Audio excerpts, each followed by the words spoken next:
जय श्री राम, जय श्री राम।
సాదరంగా సత్కారాన్ని అందజేయవలసిందిగా కోరుతూ ఉన్నాం।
దీపం వల్ల అన్ని పనులు సాధ్యమవుతాయి.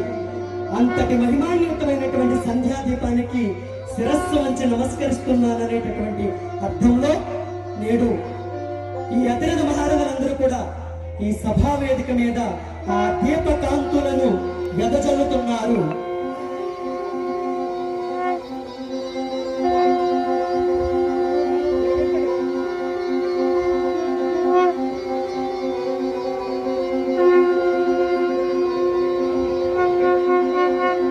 తదుపరి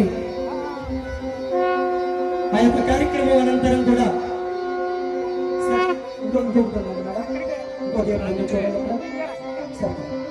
ఒకసారి ఎలా నిల్చోండి సార్. ఈనాడు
जय श्रीमन्नारायण।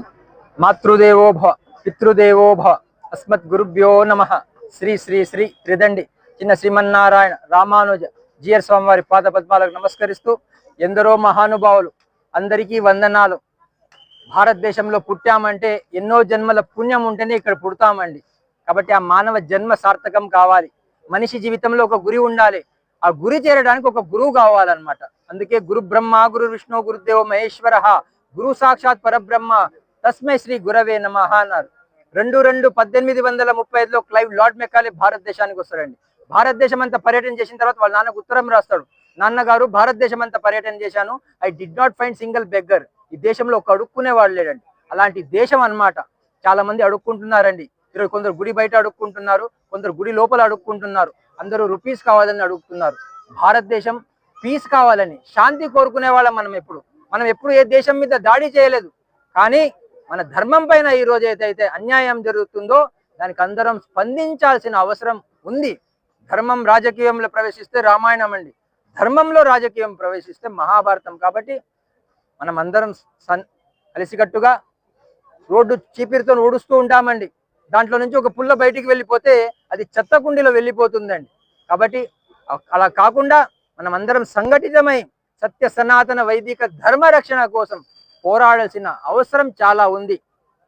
చాలా మంది బ్రిటిష్ వాళ్ళు వచ్చి భారతదేశం నుంచి మన వజ్రాలు వైడూర్యాలు పుస్తకాలన్నీ దోచుకొని వెళ్తుంటారండి. పడవ సముద్రం మధ్యలో వెళ్ళిపోతుంది. సైలర్ అనౌన్స్ చేస్తాడండి, పడవల భారం పెరిగిపోయింది, దీంట్లో పనికిరాంది ఉందండి, పడేయండి అని. కాబట్టి అందులో ఉన్న 100 మంది చూస్తూ ఉంటారన్నమాట. ఏం పడేద్దాం, అటు వజ్రాలు వైడూర్యాలు మన ఉపనిషత్తులు వేదాలు పుస్తకాలన్నీ ఉన్నాయి, వాళ్ళు ఈ పుస్తకాలు పనికిరాంది కదా పడేద్దామని వెళ్తారు. అప్పుడు మీలాంటి వాళ్ళు 100 మంది కుర్రవాళ్ళు అక్కడ దాంట్లో ఉంటారు. స్వామి, మీకు పడవల భారం పెరిగింది కాబట్టి ఆ భారం తగ్గాలి కాబట్టి ఆ పుస్తకాలు పాడేయొద్దండి, ఇది తీసుకెళ్లి మీరు చదివి బాగుపడాలి, మేమే దూసుకేస్తామని వాళ్ళందరూ దూకేశారన్నమాట. అలాంటి పుణ్యభూమి భారతదేశం అన్నమాట. కాబట్టి నైనం చిందంతి శస్త్రాన్ని నైనం ధతి పావక నైనం క్లేదయంత్యాపు నా శోషయతి మారుతా అంటుంది. శరీరం పోయేదే, ఆత్మ శాశ్వతం. కాబట్టి మనం అందరం ఆత్మస్వరూపులం. మనం అప్పుడు ఉన్నాము, ఇప్పుడు ఉన్నాము, ఎప్పుడు ఉంటాం. కాబట్టి అందరం కలిసికట్టుగా సత్య సనాతన వైదిక ధర్మ రక్షణ కోసం పోరాడదాం. భారత్ మాతా కీ జై. జై శ్రీరామ్.